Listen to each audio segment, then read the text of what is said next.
nuestras Biblias en el capítulo 3. Hemos tenido en este día exhortación, enseñanza.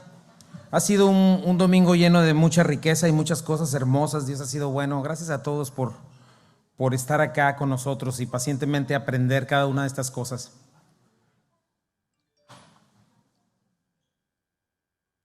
Y ya estamos aquí en pleno 2020, ya casi se fue el primer mes, ¿verdad? Y estamos en nuestro estudio verso por verso. Es nuestra encomienda, es nuestra pasión, nuestro compromiso.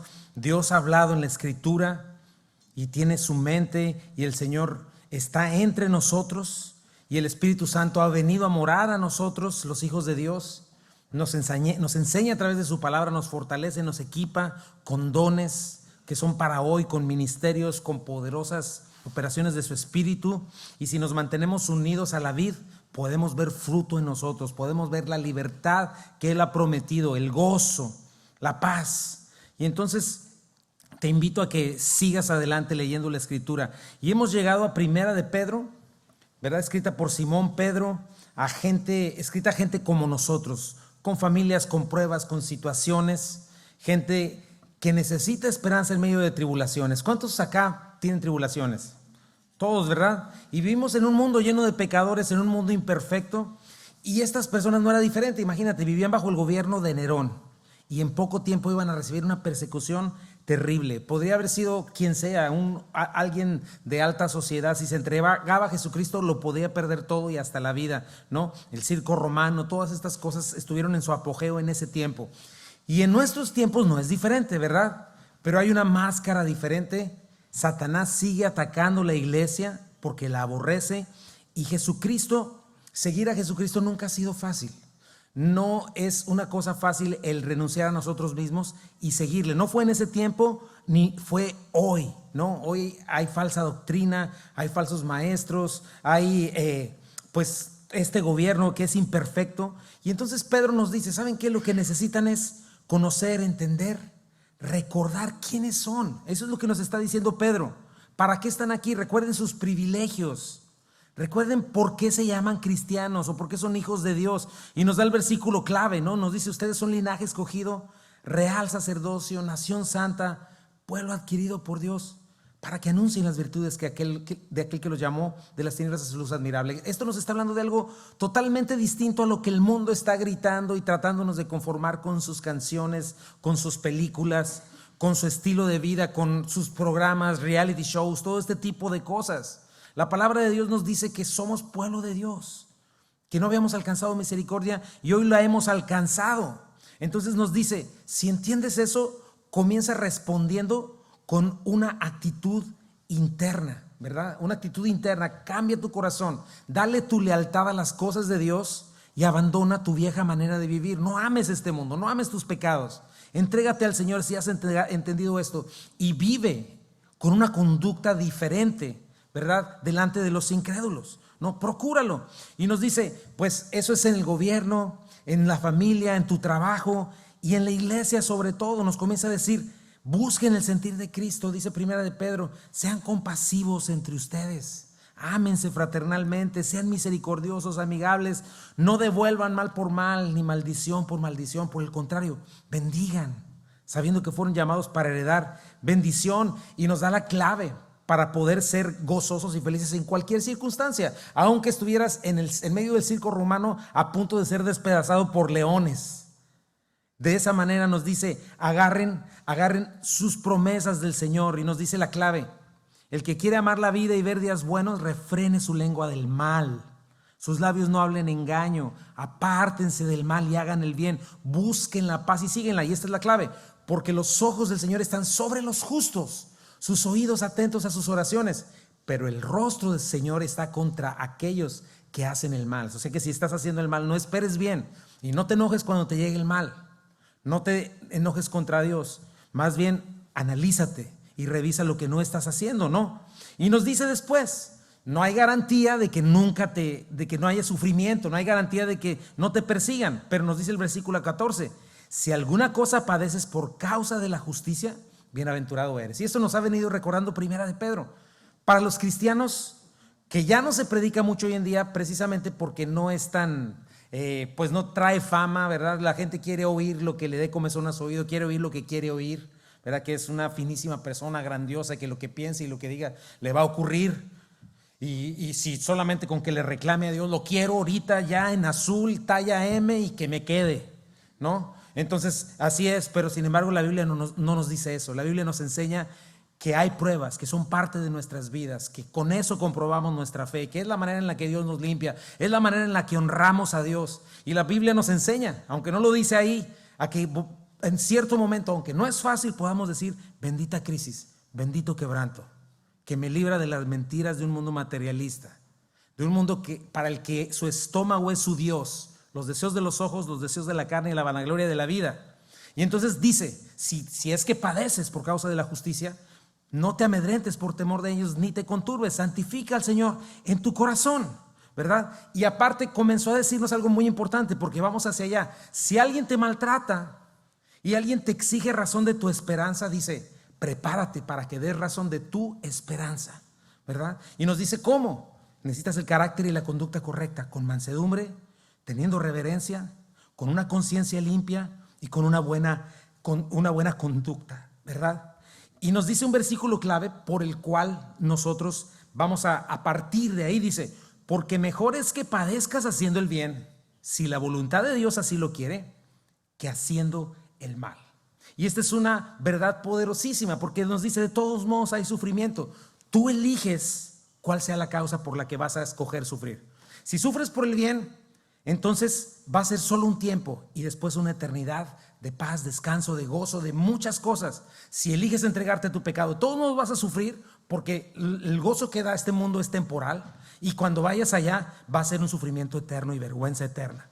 Entonces Pedro hoy va a regresar al epicentro de la Biblia y nos va a dar el máximo ejemplo, el máximo modelo, que es Jesucristo, quien precisamente padeció siendo humillado de la manera más terrible y que aparentemente perdió según este mundo, pero ganó según Dios, ¿no?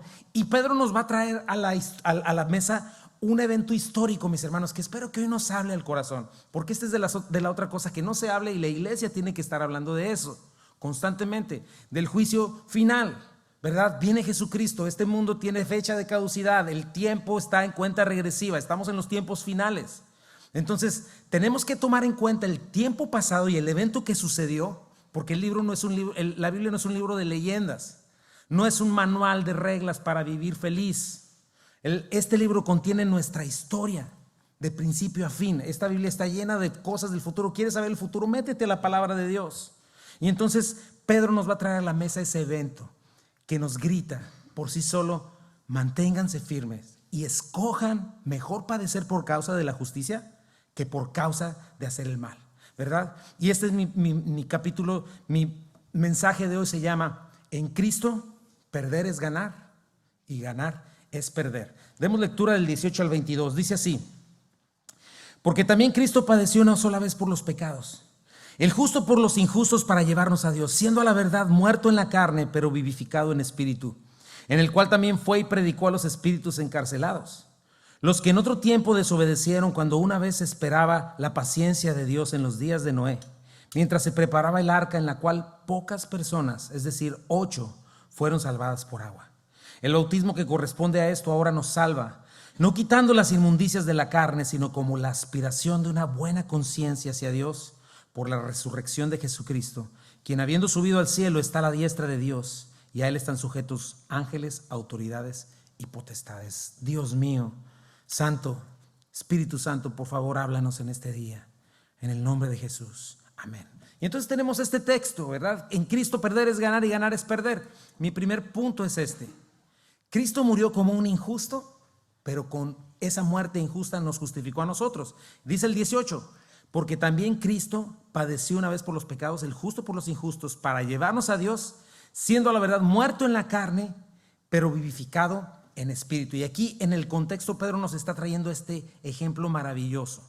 ¿Hasta dónde llevó a Cristo el hecho de decidir voluntariamente padecer por hacer lo bueno? ¿Qué es lo que nos está diciendo Pedro? ¿Verdad? Viene Nerón con su persecución. Mejor padece por hacer lo bueno, vale la pena. a que digas, no quiero morirme con los leones, aborrezco a Cristo y le doy la espalda. No, les está diciendo a estos hombres, ¿verdad? A nosotros también.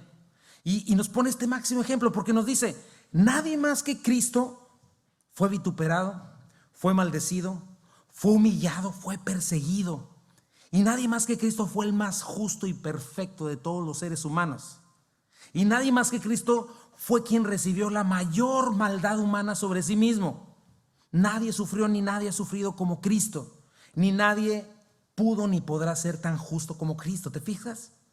Entonces, nunca se hizo una justicia humanamente, una injusticia tan grande humanamente hablando, ¿no? Contra el más justo de todos. Él nunca pecó, nunca se halló engaño en su boca, siempre hizo lo bueno, ¿verdad? Y a nosotros nos dice lo mismo. ¿Por qué? ¿Será que Dios es masoquista o sádico? ¿Será que Dios, para que ganen su cielo tienen que sufrir? No, no es eso. Hubo un propósito, ¿verdad? En primer lugar, hablemos un poco de lo que es la justificación. Este es un término teológico, ¿verdad? Justificar es un término, justicia es un término legal, ¿verdad? Entonces hablamos de justicia cuando ponemos enfrente de nosotros la ley más santa y alta de todas. ¿Cuál es esa ley? La ley de Dios, ¿verdad? Él es perfecto, Él es justo, Él es santo, no hay maldad en Él. Y la mancha más pequeñita que rompa con esta ley, ¿verdad? Hay una sola sentencia para el que rompa la ley de Dios. No es como las leyes de nosotros, ¿verdad? Que tienen muchas cosas grises y luego de repente el malo resulta inocente. No. La ley de Dios es perfecta y hay una sola sentencia por romper la ley de Dios. Dice Romanos 6:23, porque la paga del pecado es muerte. Entonces, una sola mentira, un robo, un deseo sexual por alguien que no es tu esposo o tu esposa, tomar el nombre de Dios en vano, ¿verdad? Hacer un Dios a tu imagen, que es condescendiente contigo, que es buena onda contigo, que no existe, ¿verdad? Es un ídolo. Enojarte contra tu prójimo, deshonrar a tus padres, haber hecho una sola cosa por una sola vez, que no ha sido así, es suficiente para que la ley de Dios sea rota. Y el punto es que lo hacemos montones de veces y la ley y la sentencia es la misma. ¿Cuál es? Muerte eterna, condenación. La ira de Dios sobre nosotros, ¿verdad? Sin Cristo, delante de Dios, cualquier persona está en graves problemas. Eso es algo que tenemos que predicar. Hay un gran peligro. Dios, dice la Biblia, está enojado contra el pecador todo el tiempo. La Biblia lo habla claramente. Obviamente, ¿cuál es nuestra tendencia? Compararnos con otros, ¿verdad? Dicen Proverbios que a todos nosotros nos encanta presumir nuestra propia justicia. Pregúntale a la gente y todo, no, pues no soy tan malo, no soy mala persona, ¿no? Y nos gusta anunciarlo. Y porque nos comparamos con Hitler, con un violador o con un asesino y pues yo, mira, casi alas de ángel tengo, ¿no? Porque soy moralista, soy legalista, nunca he matado a nadie, trato de ayudar. Bueno, no digas que sea así, pero trato de ayudar, ¿no? Y según yo soy inteligente, soy valioso, soy una finísima persona. El punto es que en su justicia Dios no nos va a comparar con otras personas. Dios nos va a comparar con Él, ¿verdad? Y cuando yo vengo a Él bajo su justicia, es como una lupa que me ve a perfección y me contrasta con su santidad perfecta. Es como un microscopio. Pues yo le decía a mi mamá, no, yo traigo las manos limpias, mamá. Pues no, pues si me ponen un microscopio se me ven todos los gérmenes, ¿no? Y eso hace la justicia de Dios, la palabra de Dios. Me muestra que soy un sucio pecador, porque delante de Dios nadie es bueno. Dice Romanos 3:23, ¿se acuerdan? Por cuanto todos pecaron y están destituidos de la vida de Dios, de la gloria de Dios. Entonces, ¿cuál es la justificación? La justicia de Dios exige perfección, ¿verdad? Entonces Jesucristo vino, se hizo hombre, vivió una vida perfecta. Jamás rompió la santidad de Dios. Él fue perfecto y por primera vez un ser humano cumplió a la perfección la justicia de Dios, lo que no hizo nuestro padre Adán y lo que no hicimos ninguno de nosotros después.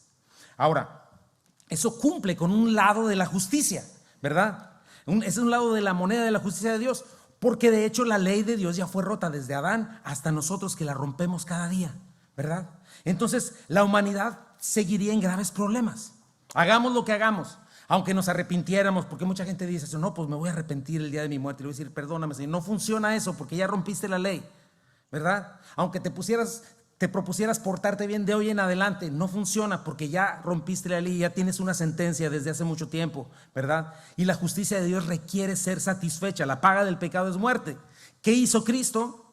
Ese hombre Jesucristo, justo, perfecto, recibió en la cruz del Calvario lo que merecían tus pecados, mis pecados. Él, dice la Biblia, que Él cargó el pecado de todos nosotros sobre Él. El castigo de nuestra paz fue sobre Él, nuestra terrible enfermedad llamada pecado.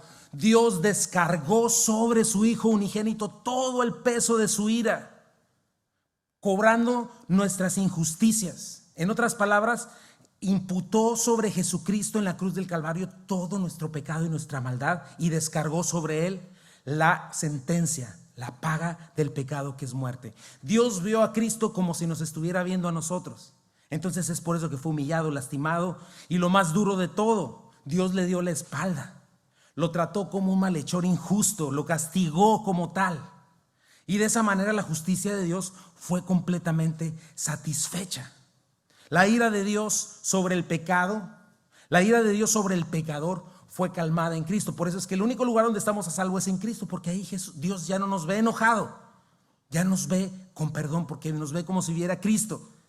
El infinito Dios, el infinito hombre, cargó nuestra injusticia, ¿verdad? De tal manera nos amó que se entregó a sí mismo. Dios lo entregó. Ese es el amor de Dios. Entonces por eso lo seguimos, por eso lo adoramos, por eso nos negamos a nosotros mismos, nos aborrecemos, por eso no queremos seguir pecando. Y con su justicia nos llevó a Dios. Es lo que está diciendo este texto. Con esta justicia de Dios, el más justo de todos, confiando en Él, dejando de confiar en nuestra falsa bondad, entregándole a Él todo, arrepintiéndonos de nuestros pecados, somos justificados, somos vestidos de la justicia de Dios. Y ahora Dios nos comienza a tratar y a ver como si viera a Jesucristo. Nos adopta, nos recibe, nos llena de gracia, ¿verdad? Entonces somos perdonados, somos recibidos. Toda bendición espiritual en los lugares celestiales nos es dada por una sola vez, por un solo castigo, ¿verdad? No necesitas estar sacrificando a Jesucristo cada domingo, una vez y para siempre. Dice en Hebreos 10, 12 al 14, pero Cristo, habiendo ofrecido una vez para siempre un solo sacrificio por los pecados, se ha sentado a la diestra de Dios. De ahí en adelante está esperando a que sus enemigos sean puestos por estrado de sus pies, porque con una sola ofrenda hizo perfectos para siempre a los santificados. Entonces es lo que nos dice. Así Cristo nos llevó a Dios, muerto en la carne para cumplir la justicia de Dios, pero resucitado para justificarnos a nosotros delante de Dios, ¿verdad? Cristo vive. El autor de la muerte no podía ser retenido por ella, triunfó sobre el pecado, proclamó victoria sobre Satanás. Hoy vamos a ver eso, sobre su reino, y esa victoria es nuestra fe, ¿verdad? Entonces es lo que está diciendo el énfasis de Pedro. Mira a Jesucristo. Cristo padeció haciendo el bien. Nosotros padecemos al hacer el bien también, obviamente no como Cristo. Pero el resultado de que hagas eso va a ser eterno y maravilloso. El resultado de que te niegues a tus pecados, el resultado de que te niegues a hacer lo malo y que con todo tu corazón decidas seguir al Señor en lugar de entregarte a tu pecado, el cual puede traer cierto placer, va a ser maravilloso. El pecado te traerá esclavitud. El pecado te traerá un juicio eterno, condenación, infierno, el lago de fuego, donde el gusano no muere y el fuego jamás se apaga. Así le llama el Señor. Densas tinieblas, donde hay llanto y rechinar de dientes. Y Pablo lo dice muchas veces: no se equivoquen. Ni los fornicarios, ni los mentirosos, ni los murmuradores, ni los adúlteros, etcétera, ni los borrachos entrarán en el reino de Dios. No se equivoquen. Hay un lugar para Satanás, ¿verdad? Donde irá todo aquel que no esté inscrito en el libro de la vida, que haya sido justificado por la sangre de Cristo. Obviamente la Biblia dice que Dios no quiere que nadie se pierda. Por eso envió a Jesucristo, su Hijo unigénito, para que todo aquel que no se pierda, sino que tenga vida eterna. Pero el que voluntariamente le rechace y decida no hacer esto, ahí va a estar. Eso es lo que la Biblia nos dice. Entonces viene mi segundo punto, que es la segunda razón más alta por la cual es mejor padecer por hacer el bien que hacer el mal, ¿verdad? La primera es la que ya te conseguí. El justo por los injustos para llevarnos a Dios, ¿verdad? Por una vez que murió siendo muerto en la carne, pero vivificado en espíritu. ¿Y esto qué trajo? Pablo va a seguir con este flujo de enseñanza. Una victoria total en el presente, en el pasado y en el futuro. Y es mi segundo punto.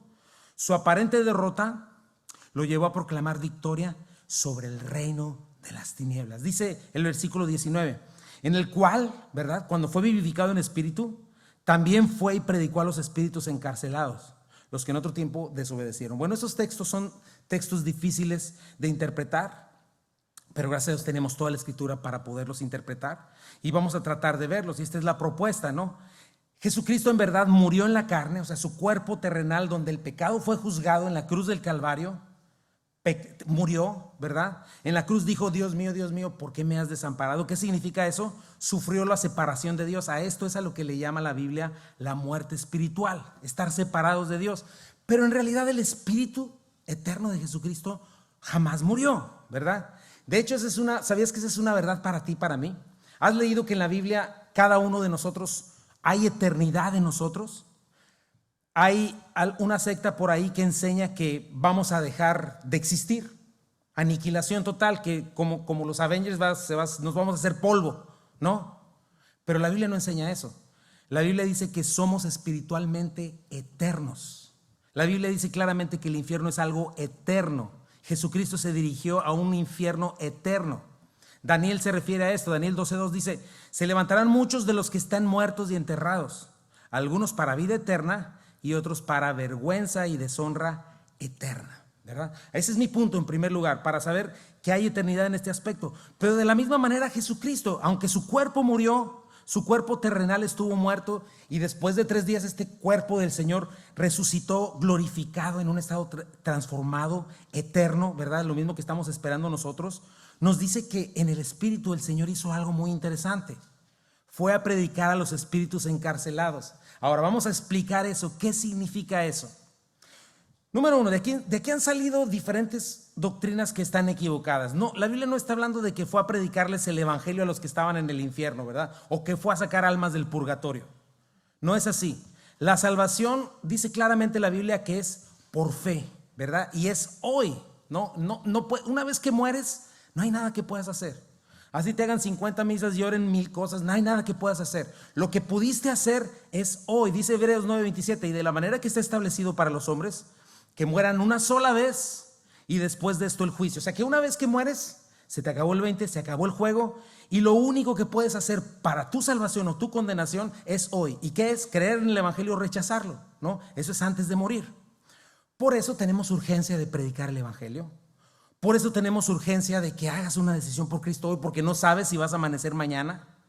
Por eso no oramos por los muertos para que salgan del purgatorio, del infierno. La Biblia no habla de tales cosas, ¿verdad? Esa enseñanza contradeciría a la misma Biblia, y la Biblia no se contradice a sí misma. Esa es una regla de interpretación.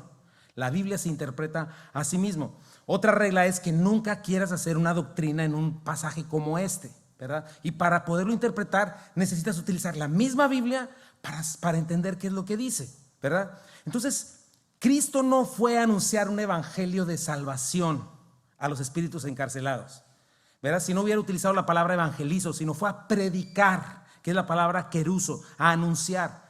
Fue a proclamar un triunfo como un heraldo, un triunfo sobre Satanás y los demonios encarcelados, que ya estaban condenados en su pasado por desobediencia, ¿verdad? Es esta imagen. En aquellos tiempos, cuando un reino vencía a otro reino, lo conquistaba, regresaba a su ciudad, ¿verdad? Como conquistador, y hacían como una procesión pública, una entrada triunfal, y un heraldo comenzaba a gritar: aquí están los vencedores, y traían a los prisioneros de guerra y los despojos de batalla, y ellos entraban en una victoria total, ¿verdad? Y esa es la imagen que Pedro nos está trayendo. Cristo, mientras padeció, ¿verdad? En su resurrección, Cristo tuvo una victoria total y arrasadora sobre Satanás, sobre los demonios, sobre el reino de las tinieblas, sobre la muerte, sobre el infierno. Un triunfador, ¿verdad? Verdadero, y anunció la victoria. Por ejemplo, Colosenses 2:13-15 dice: y ustedes, estando muertos en pecados y en la incircuncisión de vuestra carne, les dio juntamente con él vida, perdonándoles todos los pecados, anulando el acta de los decretos que había contra nosotros, que nos era contraria, quitándola de en medio y clavándola en la cruz, y despojando a los principados y a las potestades, los exhibió públicamente, triunfando sobre ellos en la cruz. Triunfó sobre Satanás. Romanos 6:6 dice: sabemos que nuestro antiguo ser pecaminoso fue crucificado con Cristo para que el pecado, lo subrayé, perdiera su poder en nuestra vida. Ya no somos esclavos del pecado, porque cuando morimos con Cristo fuimos libertados del poder del pecado. También Cristo venció sobre el poder del pecado sobre nosotros. Podemos ser libres. Si en verdad creemos, ya no tenemos por qué estar sujetos a pornografía, a nicotina, a ninguna cosa. Podemos ser libres. Cristo venció. Romanos 6, 8 al 10, una más. Y dado que morimos con Cristo, sabemos que también viviremos con Él. Estamos seguros de eso porque Cristo fue levantado de los muertos y nunca más volverá a morir. La muerte ya no tiene ningún poder sobre Él. Cuando Él murió, murió una sola vez a fin de quebrar el poder del pecado. Pero ahora que Él vive, vive para la gloria de Dios. Jesucristo venció a la muerte. Ese es nuestro peor enemigo, mis hermanos. La muerte, toda la gente muere, 10 de cada 10 mueren y Cristo venció a la muerte y nosotros ya no moriremos, ¿verdad? Primera de Juan 3:8, el Hijo de Dios fue enviado precisamente para destruir, ¿qué? Las obras del diablo. Más o menos ahí voy.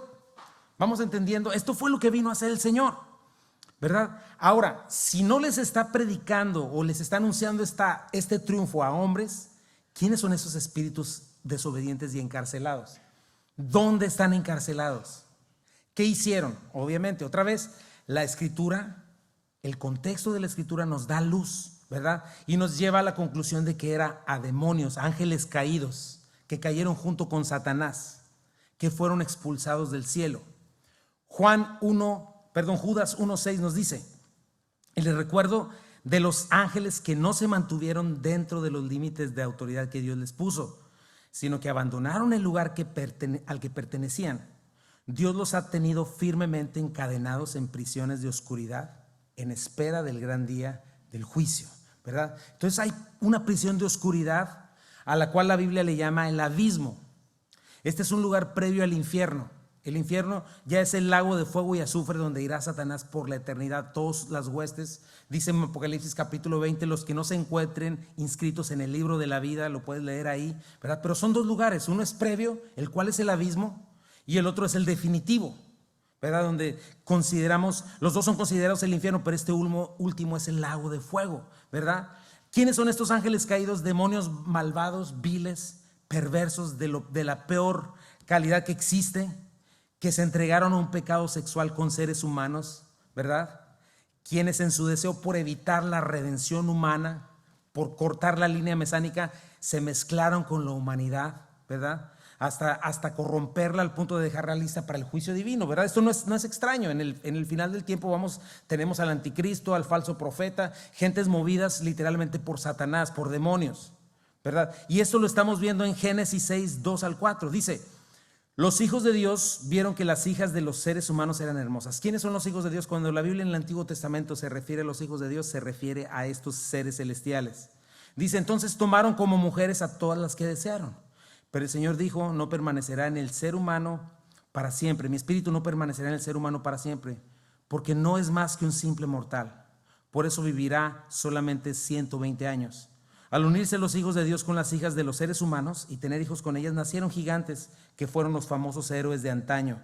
A partir de entonces hubo gigantes en la tierra. Esta palabra gigante se refiere a esos como el anticristo, que son los que dirigen todo el rollo de la maldad, ¿verdad? Y eso es lo que sucede, ¿verdad? En todo este asunto. Segunda de Pedro también nos dice 2:4 y se refiere a ella, a estas personas, a estos seres. Dios no perdonó a los ángeles cuando pecaron, sino que los arrojó al abismo, metiéndolas en tenebrosas cavernas, reservándolos para el juicio. Pero ¿cuál es el punto aquí de Pedro? Que Dios ganó para Cristo esta victoria. Padecer por hacer lo bueno lo llevó a ganar esta victoria. Y por eso nosotros tenemos que escoger hacer lo bueno, aunque tengamos que padecer. Cristo verdaderamente triunfó sobre Satanás, ¿verdad? Y no solo esto, no solamente Cristo triunfó sobre Satanás, fue en el Espíritu y pregonó o anunció su completa victoria, sino que en el pasado sucedió algo cuando estos demonios vinieron y corrompieron la tierra y el mismo ser humano se corrompió. Y es mi punto número 3.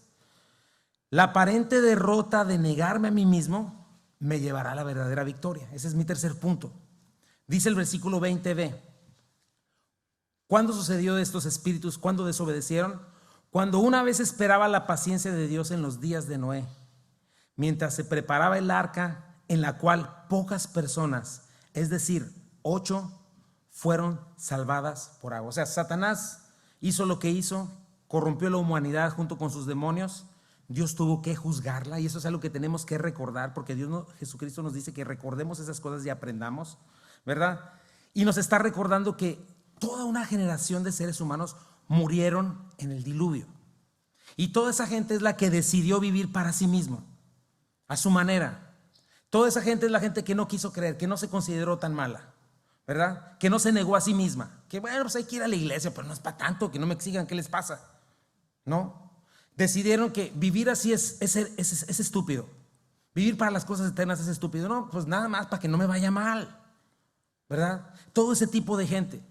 Y nos dice que solo 8 personas decidieron creer a Dios. 8 personas. 8 personas que gastaron su vida, sus recursos, su familia, todo lo que tenían por creer en la palabra de Dios que le había dado a Noé. Prefirieron sufrir persecución, burla, porque fueron 120 años haciendo un barco para un diluvio que jamás nadie había visto, ¿verdad? Quizá constantemente se burlaban de ellos, y los que fueron al arca pueden ver ahí, estos fanáticos religiosos, que dejen de molestar con sus rollos del juicio ya, hombre. ¿Qué sucedió? Dice poco más adelante que en este tiempo, vamos a ver cómo estos demonios, todo este asunto, dice Génesis 6, 5 al 7, al ver el Señor que la maldad del ser humano en la tierra era muy grande, y que todos sus pensamientos tendían siempre hasta el mal, hacia ahí llegó como nuestros días, se arrepintió de haber hecho al ser humano en la tierra. Y mira el corazón de Dios, le dolió en el corazón. Entonces dijo, voy a borrar de la tierra al ser humano que he creado, y haré lo mismo con los animales, los reptiles y las aves del cielo. Me arrepiento de haberlos creado. O sea, la creación quedó tan corrompida por el pecado, por esta actividad demoníaca y pervertida, ¿verdad? Que era una situación terrible, que en menos de 2000 años después de haber hecho esta creación perfecta, quedó lista para que Dios la borrara literalmente, la rayera de la tierra. Pero hubo una excepción. Ahí mismo en Génesis, estas 8 personas, dice Génesis 8:9, pero Noé halló gracia ante los ojos de Jehová. Estas son las generaciones de Noé. Checa. En primer lugar, halló gracia. Número 2, Noé, varón justo, perfecto en sus generaciones. ¿Y qué dice en la última frase? Léelo conmigo. Con Dios caminó Noé.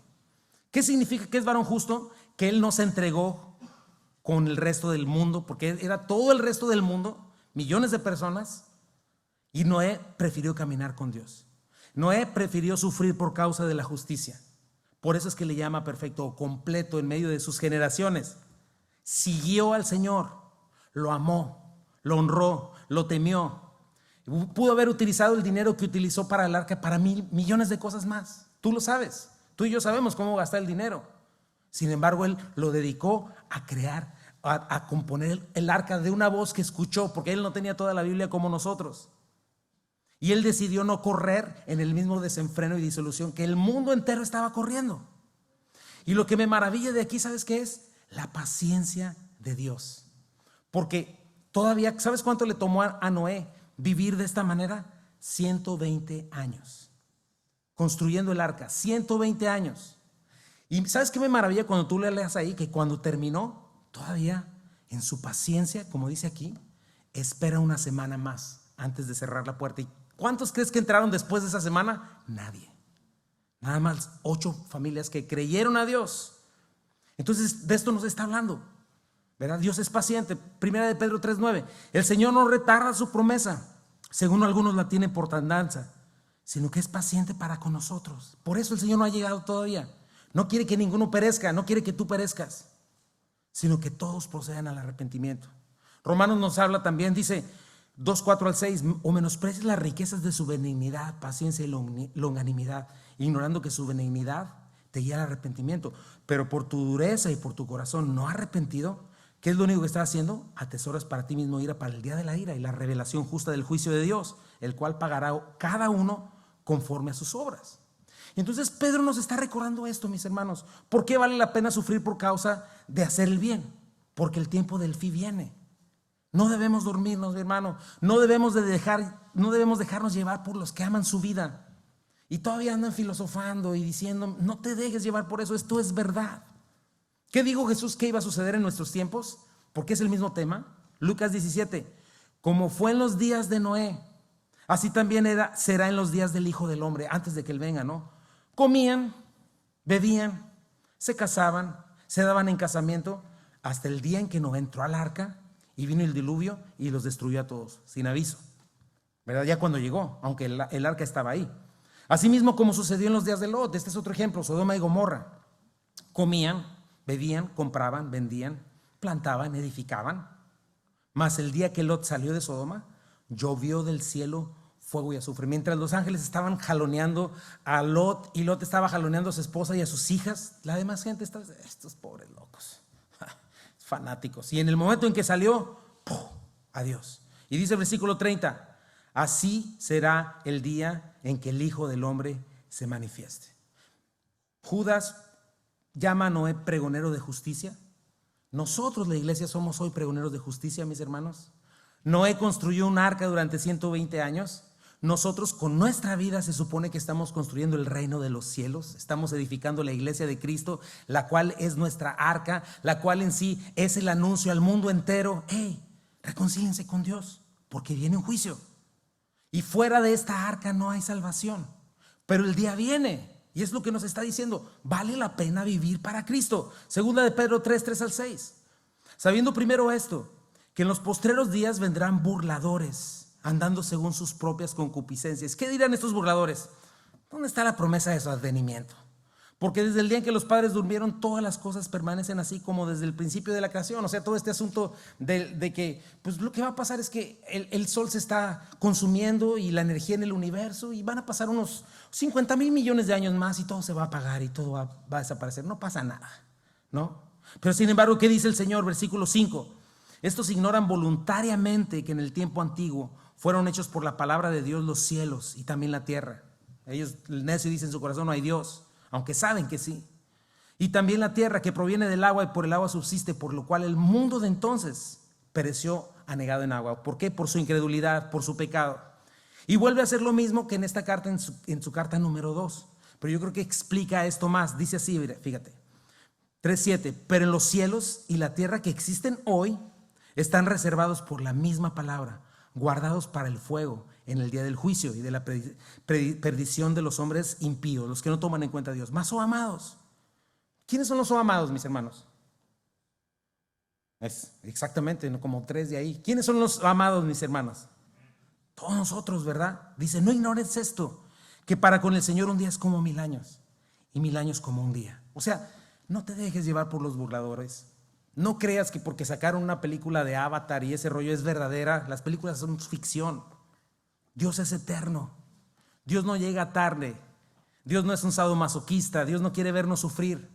Si sufres por causa de la verdad, Dios tiene planes perfectos, ¿verdad? Él valora la sangre de los justos, dice la Biblia. Y si no te ha tocado derramar la sangre por la justicia, Él valora tu decisión de honrarlo a pesar de todo. Y Pedro continúa, pero el día del Señor vendrá como ladrón en la noche, en el cual los cielos pasarán con gran estruendo y los elementos ardiendo serán deshechos y la tierra y las obras que en ella hay serán quemadas. Y reitera lo que viene enseñándonos en la carta. Puesto que todas estas cosas han de ser deshechas, eso es lo que la Biblia dice, ¿cómo no deben ustedes andar en santa y piadosa manera de vivir, esperando y apresurándose para la venida del día de Dios, en el cual, y una vez más, vuelve a hacer énfasis, los cielos encendiéndose serán deshechos y los elementos siendo quemados se fundirán? Y otra vez, ¿por qué sufrir por causa de la justicia? Nosotros esperamos según sus promesas cielos nuevos y tierra nueva en los cuales mora la justicia. Por lo cual, oh amados, estando en espera de estas cosas, tenemos que estar pensando, tenemos que estar valientemente, ¿verdad? Velando. Procuren con diligencia ser hallados por Él sin mancha e irreprensibles en paz. Y tengan entendido que la paciencia de nuestro Señor es para salvación. De lo que viene diciendo, y es lo que nos está recordando.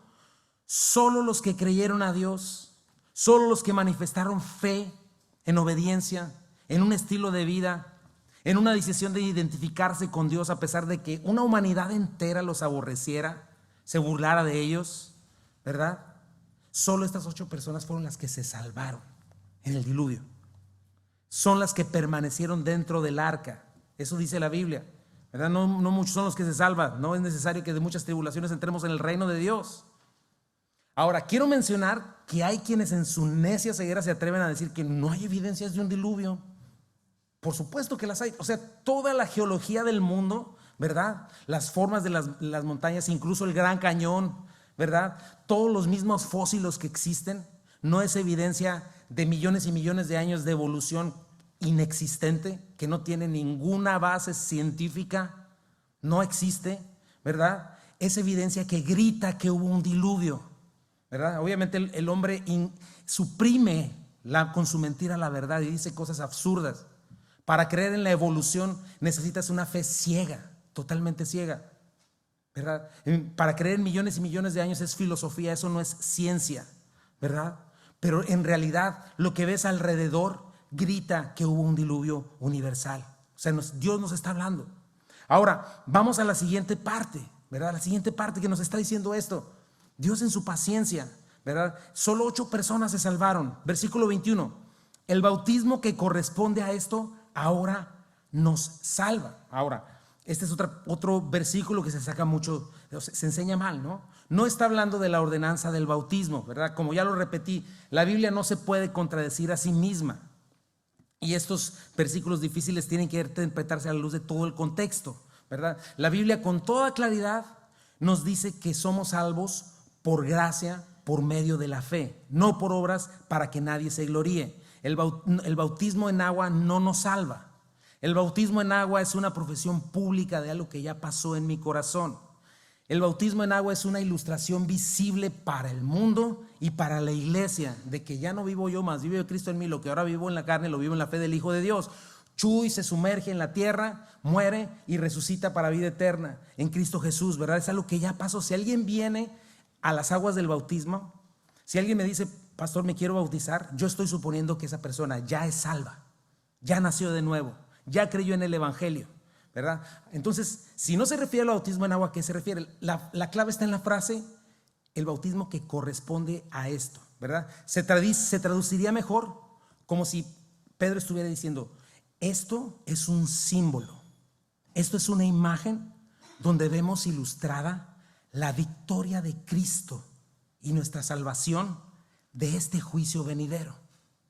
Bautismo es la palabra griega baptizo, que significa simplemente sumergirse o pasar a través de. ¿Y qué pasó con Noé y su familia? Fueron sumergidos en el diluvio, pasaron a través del juicio de Dios, pero se mantuvieron a salvo y salieron victoriosos porque estaban dentro del arca. Y es una imagen para nosotros. Así es como nosotros vamos a pasar a través de este juicio inminente divino que viene, pero si estamos en Cristo, que es nuestra arca, vamos a estar seguros.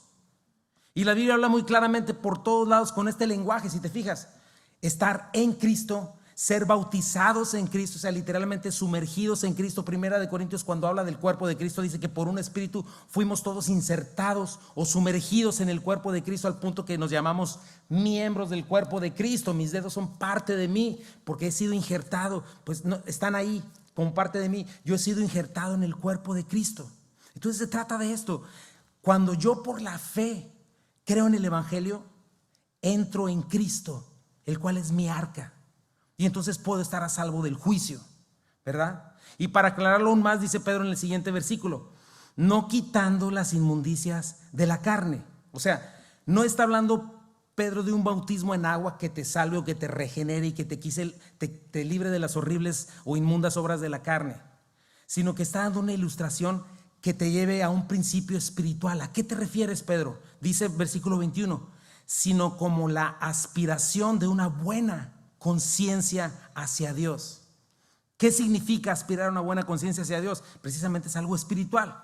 El libro de Hebreos nos da mucha luz, ¿verdad? Está hablando de los sacrificios del Antiguo Testamento, del sistema religioso, y está diciendo que como todo eso era solamente por un tiempo y era una imagen, pero no es eficaz para limpiarte, salvarte y darte perdón de pecados, que te libren de la culpa. Mira, dice Hebreos 9:9. Pues las ofrendas y los sacrificios que ofrecen los sacerdotes no pueden limpiar la conciencia de las personas que los traen. ¿A qué se refiere? ¿Verdad? Que todo es una imagen dada por Dios, pero en realidad no quitan el pecado, la culpa queda. Y a esa conciencia se refiere. Hebreos 10:2 dice, De otra manera cesarían de ofrecerse pues los que tributan este culto, limpios una vez, no tendría ya más, ¿qué dice? Conciencia del pecado. Esta es la aspiración de una limpia conciencia, libertad de la culpa del pecado, ¿verdad? Si Dios los hubiera dado el Antiguo Testamento para perdón de pecados, hubieran parado de ofrecerse, ya no tendrían que estarse ofreciendo y ofreciendo, habrían desaparecido porque ya no tendríamos este sentido de culpa y de conciencia de pecado delante de Dios, ¿verdad? Y por eso nos dice que hay un único sacrificio perfecto por el mediador perfecto, nuestro sacerdote perfecto, que es Jesucristo. Concluye ahí Hebreos 10, 21 al 23, dice: ya que tenemos un gran sumo sacerdote que gobierna la casa de Dios, entremos directamente a la presencia de Dios con un corazón sincero y con plena confianza en Él. Pues nuestra conciencia culpable, ¿te fijas?, ha sido rociada con la sangre de Cristo a fin de purificarnos, y nuestro cuerpo ha sido lavado con agua pura. Mantengamos pues firmes sin titubear en la esperanza que afirmamos, porque se puede confiar en que Dios cumplirá su promesa. Ahora, todo lo que te he dicho, vamos a amarrarlo, ¿verdad? ¿Qué significa aspirar a una buena conciencia, una conciencia libre de culpa del pecado? Implica nuestra fe en Jesucristo. Implica dejar de confiar en mí mismo, en creerme bueno, y depositar mi confianza en Cristo, ¿verdad? Y esto implica entrar a la seguridad de mi arca espiritual de salvación. ¿Quién es esta arca espiritual de salvación? Cristo. Hebreos 10, ¿verdad? Resucitó, está sentado a la derecha del Padre. Podemos entrar confiadamente al trono de la gracia. ¿Y por qué? Porque tenemos una conciencia limpia, purificada por la fe, porque hemos sido sumergidos en la muerte y resurrección de Cristo y somos parte de su propiedad. Otra palabra interesante es la palabra aspiración. Es un término técnico que se usaba para hacer contratos. Y cuando confiamos en Cristo, cuando creemos en el Evangelio, estamos manifestando algo. Señor, yo creo en ti. ¿Sabes por qué? Porque estoy dispuesto a cumplir con las condiciones que tú requieres para que yo pueda entrar al arca de salvación. ¿Cuáles son las condiciones? No son obras, no son ritos. Es en primer lugar confesión, ponerme de acuerdo con Dios, darle la razón a Dios, dejarme de justificar a mí mismo. Es arrepentimiento, ¿verdad? Dar una vuelta de 180 grados, porque antes en mi pecado huía de Dios y yo seguía montándome en mi macho, que me voy a seguir a mí mismo, yo tengo la razón. Es negarme a mí mismo y comenzar a seguir a Cristo. Todo eso es arrepentimiento. Comenzar a seguir sus propósitos, su palabra, sus mandatos. Y por último es poner toda mi confianza en Cristo, de manera que comienzo a vivir mi vida de acuerdo con esa fe. Entonces, aspirar a una buena conciencia para con Dios es aspirar a tener una conciencia libre de la acusación y de la condenación. ¿Ok? Cuando éramos incrédulos, u hoy, si tú conoces un incrédulo, jamás va a encontrar la paz verdadera. Sí se puede autoengañar y decir, no, sí, yo soy lo máximo, soy el centro del universo, pero él sabe que es culpable, teme a la muerte, anhela una paz y una limpieza que solo Cristo puede dar. Pero esta buena conciencia, mi hermano, es algo que solo un cristiano genuino puede disfrutar. Una conciencia verdaderamente limpia, libre de culpa, libre de la acusación de Satanás. Porque he sido limpiado de mis propios pecados, porque sé que Cristo me perdonó, porque sé que la vida perfecta de Cristo, de lo que hablé al principio, me cubrió, porque sé que su resurrección es mi ancla segura del alma. Por eso es que, volvemos a este punto, el bautismo no salva a nadie, es la fe en Jesucristo, es el Espíritu Santo que nos une a Cristo cuando nacemos de nuevo, cuando creemos en Él y nos rescata para siempre del infierno, porque entramos en nuestra arca que es Cristo. Somos salvos de la condenación eterna, del juicio final que viene, y el Jesucristo nos va a llevar hasta nuestra morada eterna a salvo, sumergidos a través de ese juicio divino, pero vamos a ir a salvo. Y es lo que te está diciendo, es un triunfo definitivo en Cristo Jesús, una garantía eterna, que aunque tengas que sufrir por causa de la justicia, puedes confiar en esta victoria. Ese es el tema de Pedro, mis hermanos, y ese es el tema para nosotros. Yo creo que Dios nos está haciendo un llamado a que cheques tu manera de vivir, porque vivimos en un tiempo donde hay mucha hipocresía en la iglesia, donde la gente dice y alaba, pero en su vida diaria no cambia ni tantito, y no ha cambiado ni tantito por lo mismo, porque no ha entendido el evangelio. Y esto es algo mucho más profundo y poderoso que una religión supersticiosa, porque es una realidad eterna para el futuro. Dios te ha dado verdaderas promesas preciosas para que decidas negarte a ti mismo, para que decidas seguirle a Él, para que digas: Señor, ¿qué quieres? Lo que tú quieras. Soy tuyo, Señor. ¿Qué me estás pidiendo? Quiero seguirte. Y cerrando este capítulo, dice así: quien habiendo subido al cielo, ese es nuestro Señor Jesucristo, el cual, el más justo de todos, sufrió por su injusticia, pero mira lo que obtuvo, perdiéndolo todo, aparentemente según este mundo, un fracasado según este mundo, muriendo como un criminal, todo el mundo hablando mal de él en su tiempo. Mira dónde terminó. Quien habiendo subido al cielo está a la diestra de Dios, a la derecha de Dios, y a él están sujetos ángeles, autoridades y potestades. O sea, es cierto, Cristo, el más justo de todos, sufrió la injusticia más injusta de todas. El justo por los injustos, como cordero fue llevado al matadero, no abrió su boca, pero su sufrimiento lo llevó a la victoria total. Murió como el peor de los criminales, bajó hasta donde ya no había más profundidad, hasta donde ya no se podía humillar más. Pero ¿qué dice la palabra? Filipenses 2:11-9. Por lo cual Dios también le exaltó hasta lo sumo y le dio un nombre que es sobre todo nombre, para que en el nombre de Jesús se doble toda rodilla de los que están en los cielos, en la tierra y debajo de la tierra, y toda lengua confiese que Jesucristo es Señor, para gloria de Dios Padre. Y hoy Cristo está en ese lugar de honor, un lugar de prestigio, de poder. Está en su trono, mi hermano, a la derecha de Dios, el lugar más preeminente y de más alta autoridad, y está ahí por toda la eternidad, y está gobernando con poder. Y nosotros cada vez que oramos, por ejemplo, Padre nuestro, decimos: que se haga tu voluntad, así como en el cielo, en la tierra. Hoy en el cielo se hace perfectamente su voluntad, en la tierra viene el Señor y se va a hacer su voluntad perfecta. Dios está esperando a que sus enemigos sean puestos por debajo de sus pies. ¿Tú quién quieres ser, su enemigo o su amigo? Dice Hebreos 1, el cual, siendo el resplandor de su gloria, Jesucristo, la imagen misma de su sustancia, está hablando de Jesús y de Dios, quien sustenta todas las cosas con la palabra de su poder, habiendo efectuado la purificación de nuestros pecados por medio de sí mismo, se sentó a la diestra de la majestad en las alturas, hecho tanto superior a los ángeles, a estos ángeles a los que les predicó victoria, por cuanto heredó más excelente nombre que ellos. Porque ¿a cuál de los ángeles dijo Dios jamás: mi hijo eres tú, yo te he engendrado hoy? Y otra vez: yo seré el Padre y él me será mi hijo. Y otra vez, cuando introduce al primogénito en el mundo, dice: adórenle todos los ángeles de Dios. Mi hermano, ya anunció Cristo su victoria. Efesios 1 dice que Dios lo levantó de los muertos y lo sentó a la derecha de él en los lugares celestiales, sobre todo principado, poder y señorío y todo nombre que se nombra, en este siglo y en el venidero. Y también nos dice Efesios 1 que nosotros somos su cuerpo. Y nos dice que nosotros un día juzgaremos a esos mismos ángeles a los cuales fue a predicarles victoria. ¿Por qué crees que decimos que en Cristo somos más que vencedores? ¿Por qué crees que una y otra vez desde este púlpito te estoy diciendo que el ser cristiano no se va mucho más allá de pretender tu mejor vida ahora? Esto es temporal.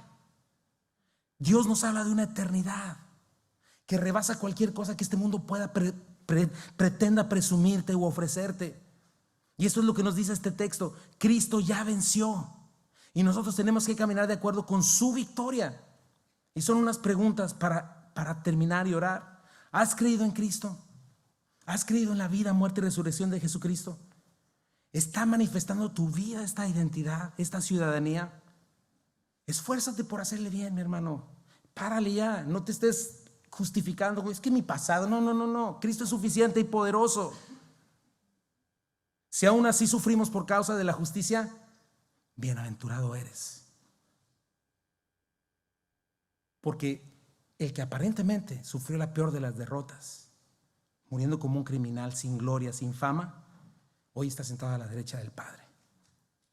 Y viene por todos los que se identifican con Él. ¿Por qué procurar el mismo sentir? ¿Por qué debes de pararle al chisme, a la murmuración, a la lujuria, a tus pecados? ¿Por qué debes sentir compasión unos por otros? Misericordia. ¿Por qué debes perdonar aunque te hayan hecho bien horrible? ¿Por qué no devolver mal por mal? Maldición por maldición. ¿Por qué bendecir? ¿Por qué refrenar tu lengua del mal, del engaño? ¿Por qué apartarte del mal, hacer el bien, buscar la paz y seguirla? Sí, porque los ojos están sobre los justos y sus oídos atentos a sus oraciones. Pero sobre todo porque Él ya venció, mi hermano. Y Pedro nos trae este ejemplo de Noé. Bien podemos no elegir a Cristo. Bien puedes decir, nada, yo no le creo, ok.